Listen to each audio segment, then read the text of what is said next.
5 lições. Uma Masterclass. De Neville Goddard. 1948. Perguntas e respostas.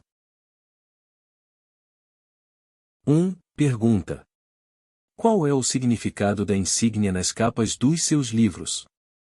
Resposta: é um olho imposto a um coração que, por sua vez, é imposto a uma árvore carregada de frutos, o que significa que aquilo de que você está consciente e aceita como verdade, você vai perceber. Como um homem pensa em seu coração, assim ele é. 2. Pergunta: gostaria de me casar, mas não encontrei o homem certo. Como imagino um marido? Resposta: sempre apaixonado pelos ideais, é o estado ideal que captura a mente. Não confine o estado do casamento a um determinado homem, mas a uma vida plena, rica e transbordante. Você deseja experimentar a alegria do casamento. Não modifique o seu sonho, mas melhore-o tornando-o mais encantador. Em seguida, condense seu desejo em uma única sensação ou ato que implique sua realização. Neste mundo ocidental, uma mulher usa uma aliança de casamento no terceiro dedo da mão esquerda. A maternidade não implica necessariamente casamento, a intimidade não implica necessariamente casamento, mas uma aliança de casamento sim. Relaxe em uma poltrona confortável ou deite-se de costas e induza um estado semelhante ao do sono. Então assuma a sensação de estar casado. Imagine uma aliança de casamento em seu dedo. Toque isso. Gire-o no dedo. Puxe-o pela junta. Continue a ação até que o anel tenha a clareza e a sensação de realidade. Fique tão perdido sentindo o anel em seu dedo que, ao abrir os olhos, ficará surpreso ao ver que ele não está lá. Se você é um homem que não usa anel, poderá assumir uma responsabilidade maior.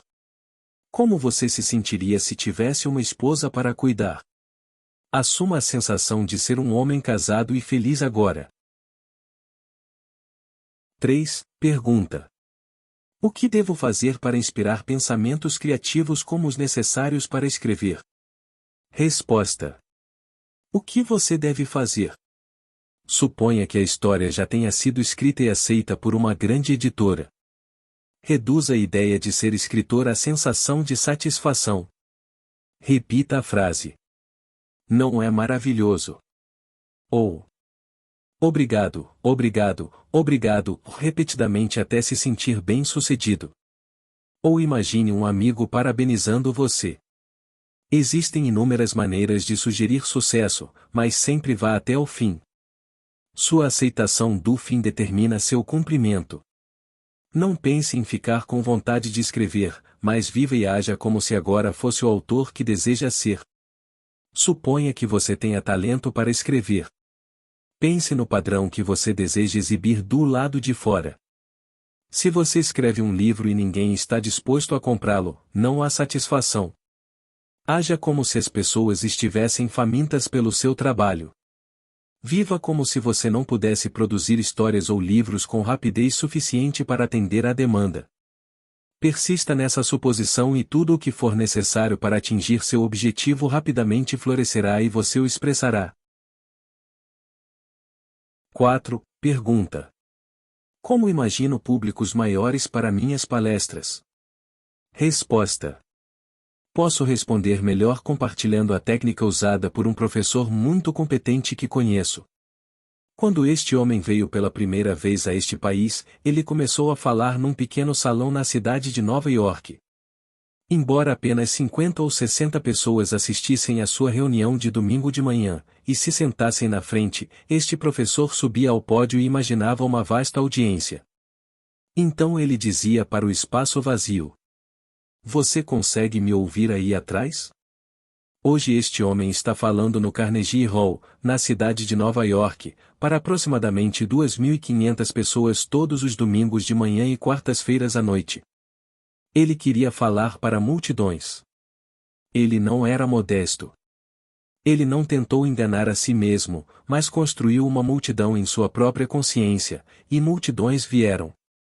Fique diante de um grande público. Dirija-se a esse público em sua imaginação. Sinta que você está nesse palco e seu sentimento fornecerá os meios. 5. Pergunta: é possível imaginar várias coisas ao mesmo tempo ou devo limitar minha imaginação a um desejo?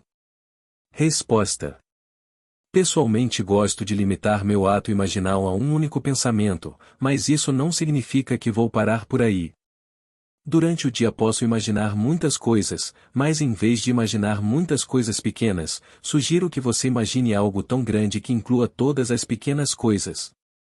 Em vez de imaginar riqueza, saúde e amigos, imagine ficar em êxtase.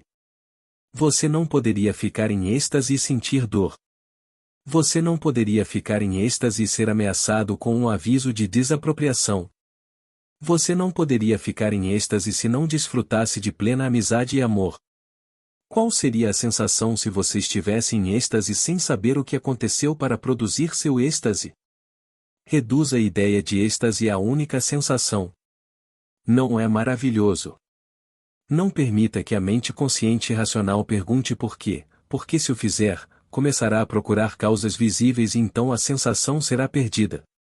Em vez disso, repita continuamente: não é maravilhoso. Suspenda o julgamento sobre o que é maravilhoso. Capte a única sensação da maravilha de tudo isso e coisas acontecerão para testemunhar a verdade dessa sensação.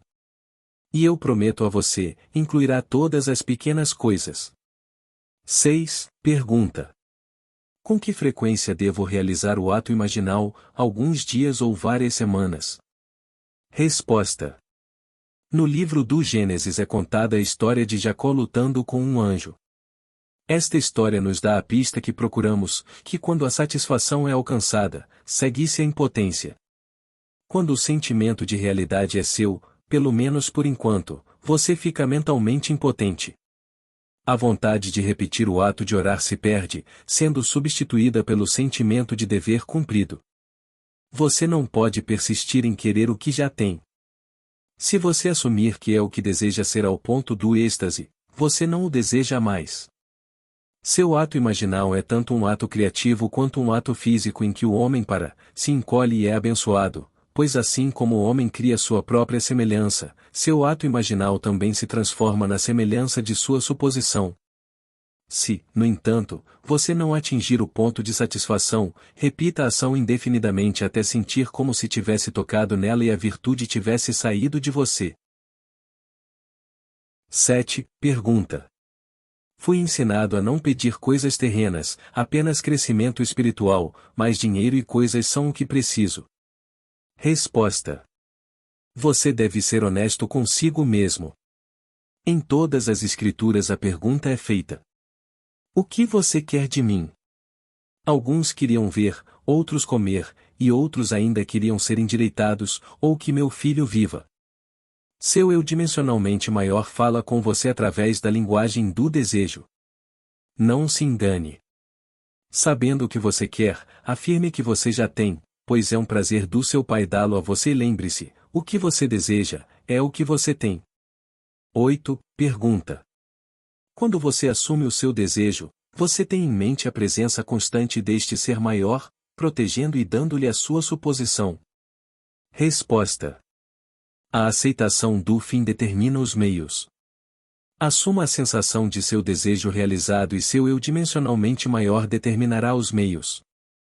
Quando você se apropria de um estado como se o tivesse, a atividade do dia desviará sua mente de todos os pensamentos ansiosos, de modo que você não procure sinais. Você não precisa carregar a sensação de que alguma presença fará isso por você, mas sim saber que já está feito.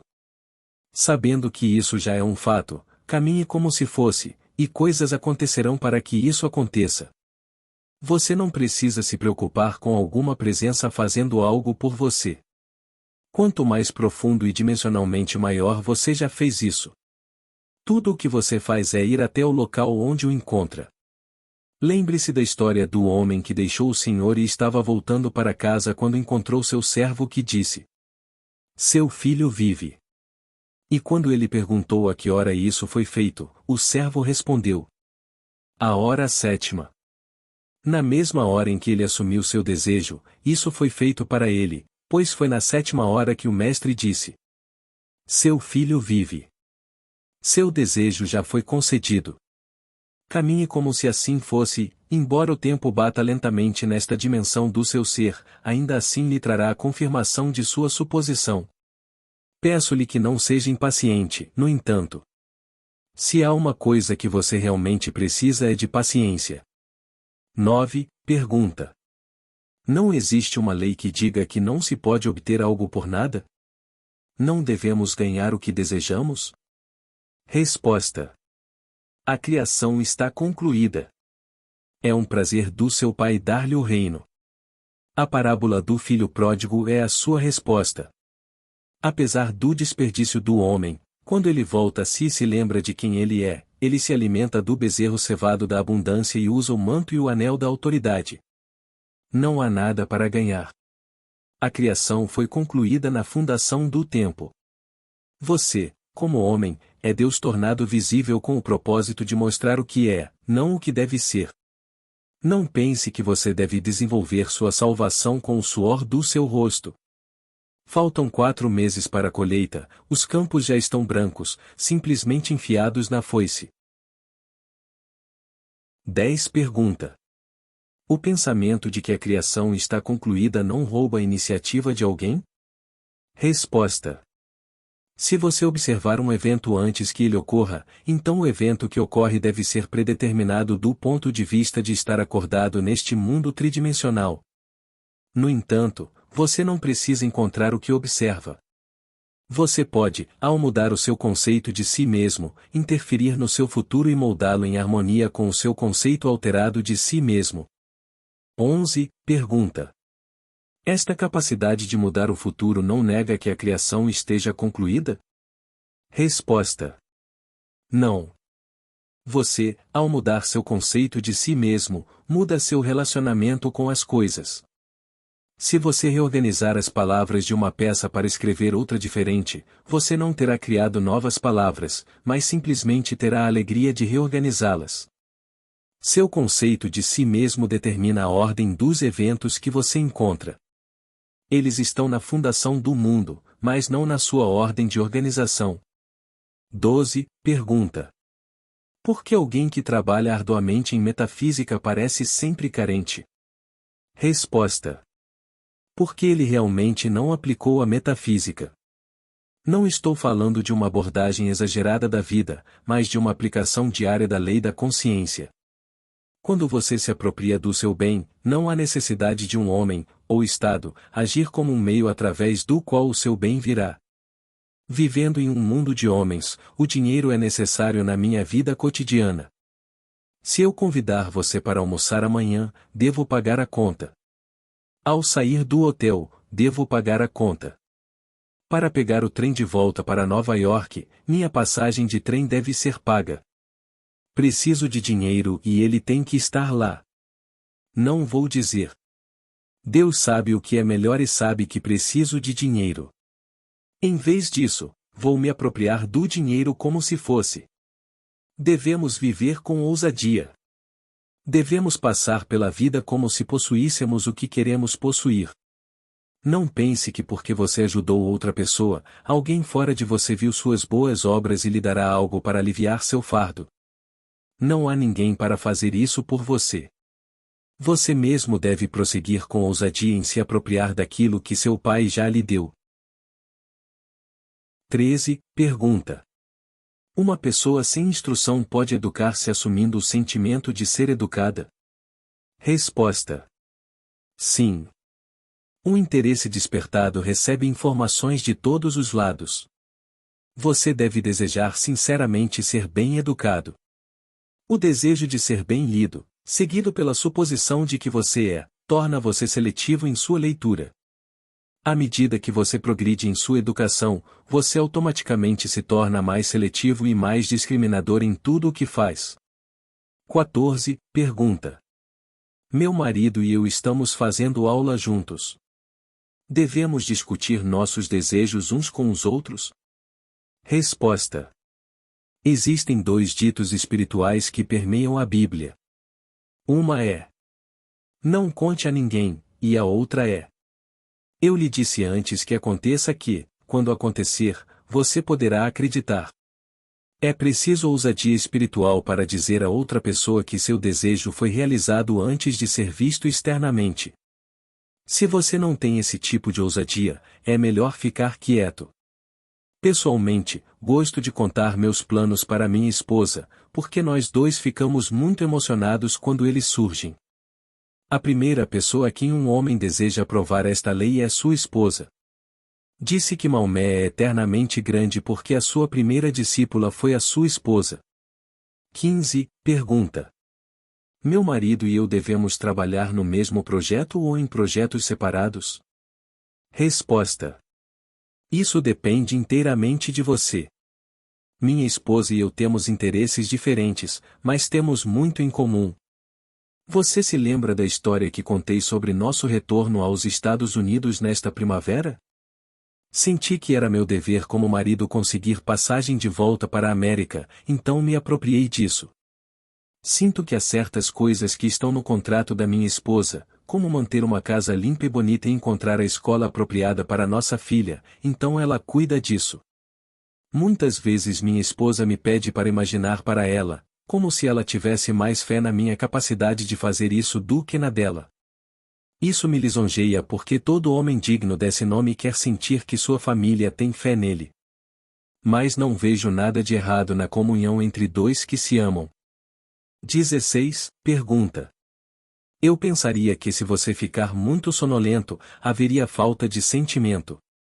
Resposta: quando falo em sentimento não me refiro à emoção, mas sim à aceitação do fato de que o desejo é realizado. Sentindo-se grato, realizado ou agradecido, é fácil dizer: obrigado, não é maravilhoso? Ou está consumado. Quando você entra no estado de gratidão, você pode acordar sabendo que está feito ou adormecer sentindo o desejo realizado. 17. Pergunta: o amor é um produto da sua própria consciência? Resposta: todas as coisas existem em sua consciência, sejam elas amor ou ódio. Nada vem de fora. As colinas para as quais você procura ajuda são aquelas de uma cordilheira interior. Seus sentimentos de amor, ódio ou indiferença brotam de sua própria consciência. Você é infinitamente maior do que jamais poderia imaginar ser. Nunca, na eternidade, você alcançará o seu eu máximo. É assim que você é maravilhoso. O amor não é um produto seu, você é amor, pois é isso que Deus é e o nome de Deus é Eu Sou, o mesmo nome que você chama a si mesmo antes de fazer a afirmação sobre o estado em que se encontra agora. 18. Pergunta: suponha que meus desejos não possam se materializar durante 6 meses a 1 ano, espero para imaginá-los? Resposta: quando o desejo está sobre você, é hora de aceitá-lo em sua plenitude. Talvez haja razões pelas quais você sente vontade neste momento. Seu ser tridimensional pode pensar que não pode existir agora, mas sua mente tetradimensional sabe que já existe, então o desejo deve ser aceito por você como um fato físico agora. Suponha que você queira construir uma casa. A vontade de ter é agora, mas vai demorar até que as árvores cresçam e o carpinteiro construa a casa. Embora o desejo pareça grande, não espere para se adaptar a ele. Reivindique a posse agora e deixe que ela se objetifique de sua maneira estranha. Não diga que levará 6 meses ou 1 ano. No minuto em que o desejo vier sobre você, assuma que já é um fato. Você e somente você deu ao seu desejo um intervalo de tempo e o tempo é relativo quando se trata deste mundo. Não espere que nada aconteça, aceite agora como se fosse e veja o que acontece. Quando você tem um desejo, mais profundamente você, que os homens chamam de Deus, está falando. Ele exorta você, através da linguagem do desejo, a aceitar aquilo que não é o que deve ser. O desejo é simplesmente a comunhão dele com você, dizendo que o seu desejo é seu, agora. A sua aceitação deste fato é provada pelo seu completo ajustamento a ele, como se fosse verdade. 19. Pergunta: por que alguns de nós morrem jovens? Resposta: nossas vidas não são, em retrospecto, medidas por anos, mas pelo conteúdo desses anos. 20. Pergunta: o que você consideraria uma vida plena? Resposta: uma variedade de experiências. Quanto mais variados eles forem, mais rica será a sua vida. Na morte, vocês funcionam em um mundo dimensionalmente maior e desempenham seu papel em um teclado composto de experiências humanas de uma vida inteira. Portanto, quanto mais variadas forem as suas experiências, mais fino será o seu instrumento e mais rica será a sua vida. 21. Pergunta: e uma criança que morre ao nascer? Resposta: a criança que nasce vive para sempre, pois nada morre. Pode parecer que a criança que morre ao nascer não possui um teclado de experiência humana, mas, como disse certa vez um poeta, ele desenhou um círculo que me excluiu, infiel, canalha, uma coisa a ser desprezada. Mas Love e eu tivemos a inteligência de vencer. Desenhamos um círculo que o acolheu. A pessoa amada tem acesso às experiências sensoriais do amante. Deus é amor, portanto, em última análise, todos possuem um instrumento, cujo teclado são as impressões sensoriais de todos os homens. 22. Pergunta: qual é a sua técnica de oração? Resposta: tudo começa com o desejo, pois o desejo é a mola mestra da ação. Você deve conhecer e definir o seu objetivo e depois condensá-lo em uma sensação que implique realização. Quando o seu desejo estiver claramente definido, imobilize o seu corpo físico e experimente, na sua imaginação, a ação que implica a sua realização. Repita esse ato inúmeras vezes até que ele tenha a vivacidade e a sensação de realidade. Ou condense seu desejo em uma única frase que implique realização, como: obrigado, Pai. Não é maravilhoso? Ou está consumado? Repita essa frase condensada ou ação em sua imaginação continuamente. Então, desperte desse estado ou mergulhe nas profundezas. Não importa, pois o ato é realizado quando você o aceita completamente como concluído naquele estado sonolento e sonolento. 23. Pergunta: duas pessoas querem a mesma posição. Um deles tem.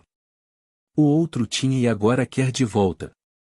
Resposta: seu pai, o você dimensionalmente maior, tem maneiras e meios que você não conhece. Aceite sua sabedoria. Sinta que seu desejo foi realizado e então permita que seu pai o dê a você.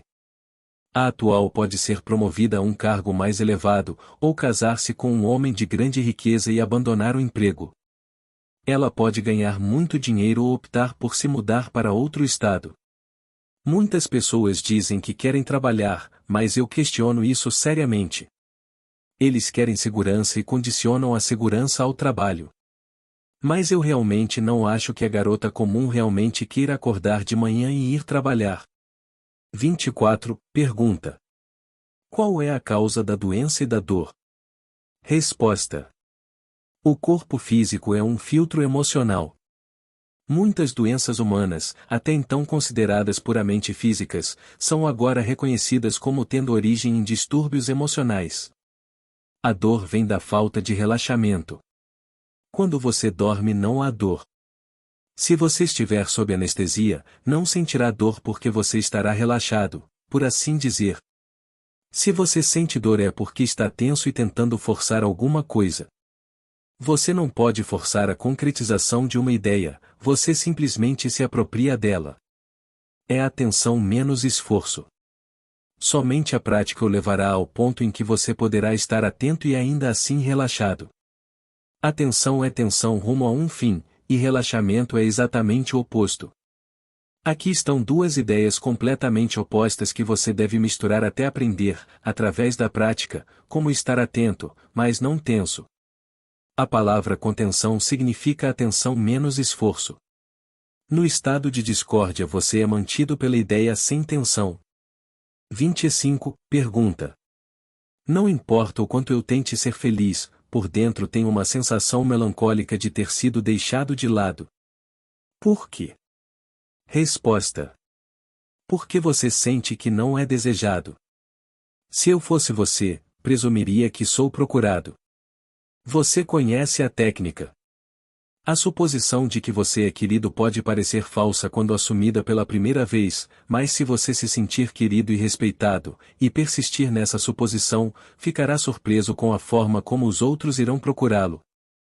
Eles começarão a ver em você qualidades que nunca tinham visto antes. Eu prometo. Se você apenas assumir que é querido, você será. 26. Pergunta.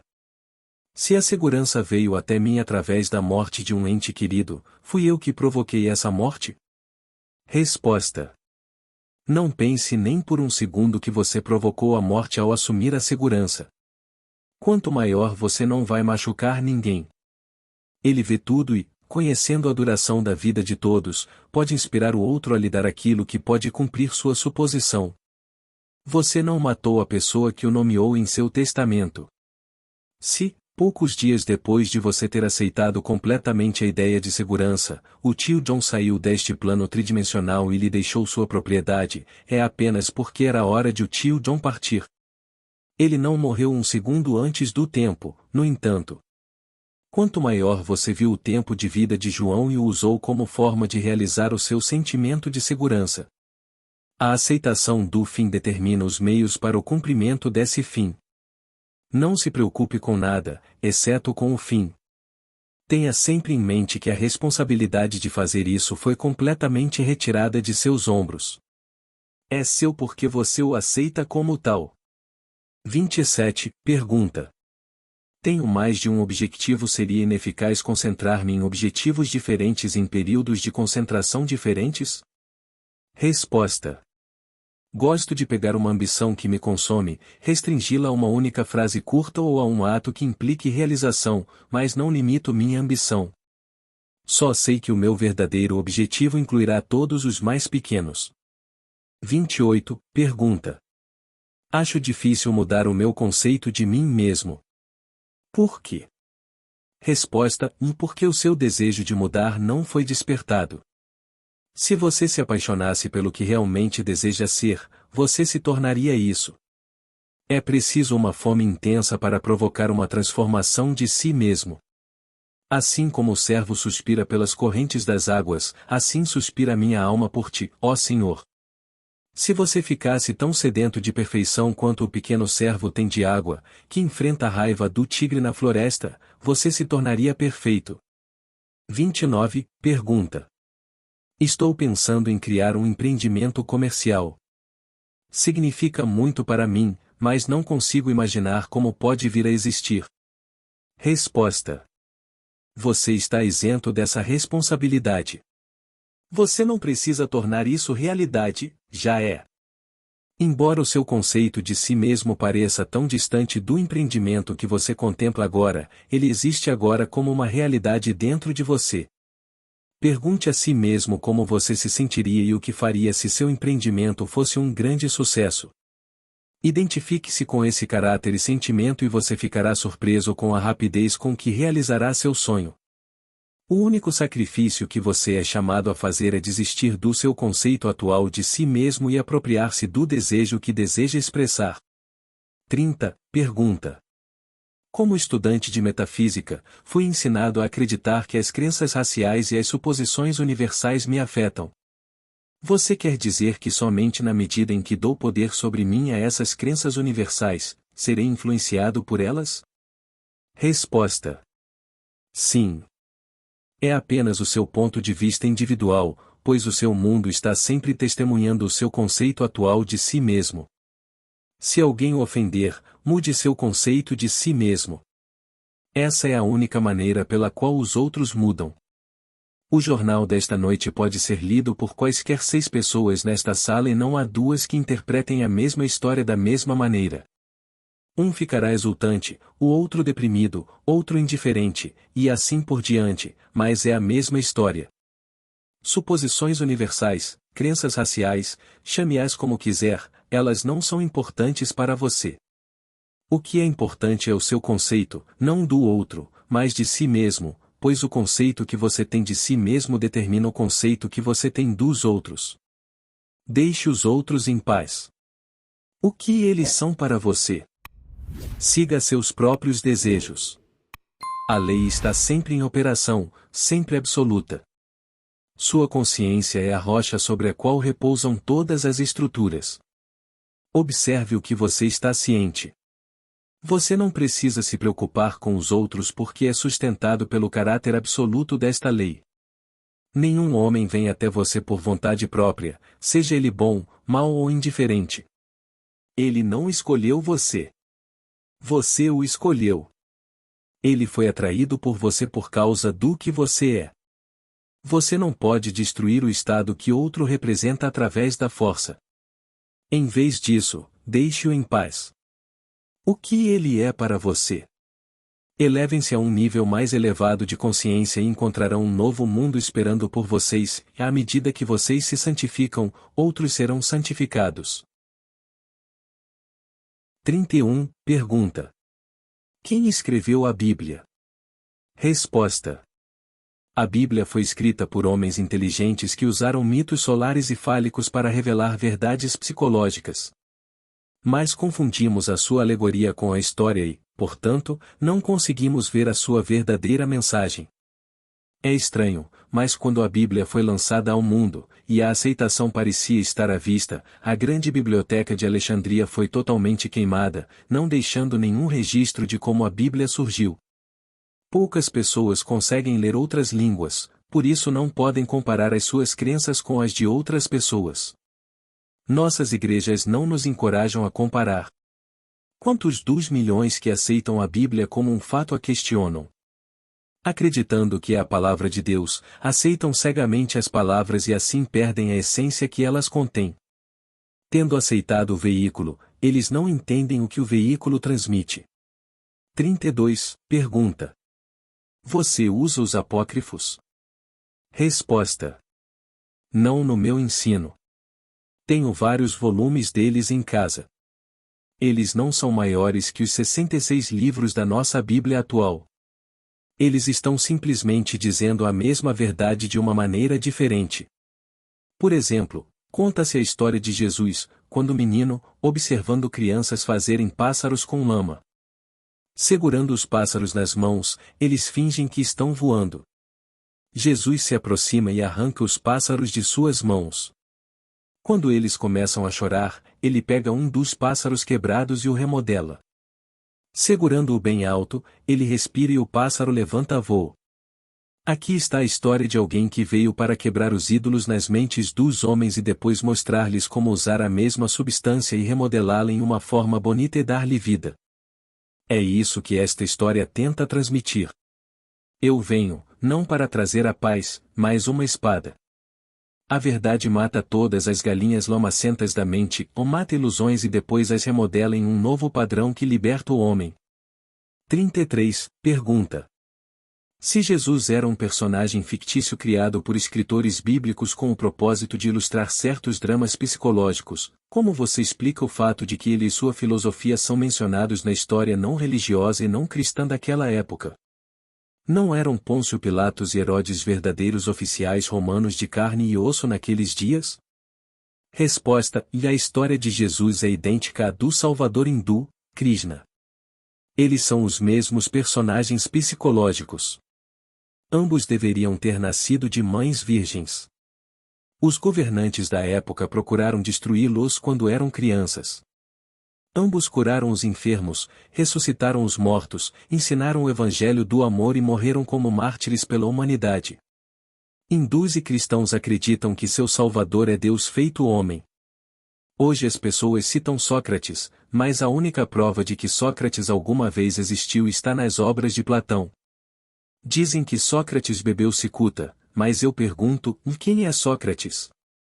Certa vez citei uma frase de Shakespeare e uma senhora me disse: mas Hamlet disse isso. Hamlet nunca disse isso. Shakespeare escreveu os versos e colocou as palavras na boca de um personagem que ele criou e chamou de Hamlet. Santo Agostinho disse uma vez: aquilo que hoje é chamado de religião cristã existia entre os antigos. Começaram a chamar o cristianismo de religião verdadeira, mas ele nunca existiu. 34. Pergunta: você usa afirmações e negações? Resposta. Deixemos essas escolas de pensamento que usam afirmações e negações. A melhor afirmação, e a única eficaz, é uma suposição que, por si só, implica a negação do antigo estado. A melhor negação é a indiferença total. As coisas murcham e morrem pela indiferença. Eles são mantidos vivos através da atenção. Você não nega nada dizendo que não existe. Em vez disso, você coloca sentimento nisso ao reconhecê-lo, e o que você reconhece como verdadeiro é verdadeiro para você, seja bom, ruim ou indiferente. 35. Pergunta: é possível alguém parecer morto e ainda assim não estar morto? Resposta: o general Lee deveria ter nascido 2 anos depois que sua mãe, que se acreditava morta, foi enterrada viva. Para sua sorte, ela não foi embalsamada ou enterrada na terra, mas em um cofre onde alguém a ouviu chorar e a soltou. 2 anos depois, a senhora Lee deu à luz um filho que se tornou General Lee. Isso faz parte da história deste país. 36. Pergunta: como alguém que passou por privações na juventude poderia ter sucesso na vida? Resposta: somos criaturas de hábitos, formando padrões mentais que se repetem continuamente. Embora o hábito atue como uma lei obrigatória que leva a pessoa a repetir os padrões, não é uma lei, pois você e eu podemos mudar os padrões. Muitos homens de sucesso, como Henry Ford, Rockefeller e Carnegie, passaram por privações na juventude. Muitos dos grandes nomes deste país vieram de famílias pobres, mas deixaram para trás grandes conquistas no mundo político, artístico e financeiro. Certa noite, um amigo meu participou de uma reunião para jovens executivos de publicidade. O orador da noite disse a estes jovens: só tenho uma coisa a dizer-vos esta noite: tornem-se grandes e não possam falhar. Pegando um aquário comum, encheu-o com 2 sacos, um de nozes inglesas e outro de feijões pequenos. Misturando-os com a mão, ele começou a sacudir a tigela e disse: esta tigela é vida. Você não pode parar de tremer, pois a vida é um ritmo vivo e pulsante constante, mas observe. E enquanto observavam, as nozes grandes subiram para o topo da tigela enquanto os feijões pequenos caíram para o fundo. Olhando dentro da tigela, o homem perguntou: qual de vocês está reclamando e perguntando por quê? Depois acrescentou: não é estranho, o som vem da tigela e não de fora. Um feijão está reclamando que se tivesse o mesmo ambiente que a nós ele também faria grandes coisas, mas nunca teve a chance. Então ele pegou um pequeno feijão do fundo da tigela e colocou-o em cima, dizendo: posso mover o feijão com muita força, mas não posso impedir que a tigela da vida trema, e enquanto sacudia a tigela, o pequeno feijão mais uma vez deslizou para o fundo. Ao ouvir outra voz de reclamação, ele perguntou: o que é isso que ouço? Você está dizendo que eu deveria pegar um daqueles caras grandes que se acham tão grandes e colocá-lo no fundo e ver o que acontece com ele? Você acredita que ele será tão limitado quanto você porque lhe será roubada a oportunidade de grandes coisas assim como você? Vamos ver. Então o orador pegou uma das nozes grandes e empurrou-a até o fundo da tigela, dizendo: ainda não consigo impedir a tigela de tremer, e enquanto os homens observavam a noz grande voltou ao topo. Em seguida, o palestrante acrescentou: senhores, se vocês realmente querem ter sucesso na vida, tornem-se grandes. Meu amigo levou essa mensagem a sério e começou a presumir que era um empresário de sucesso. Hoje ele é realmente um grande homem se você julgar o sucesso pelos dólares. Ele agora emprega mais de 1.000 pessoas na cidade de Nova York. Cada um de vocês pode fazer o que fez. Assuma que você é o que deseja ser. Entre nessa suposição e ela se transformará em fato. Chegamos ao fim dessa obra de Neville Goddard. Gratidão a todos que chegaram até aqui.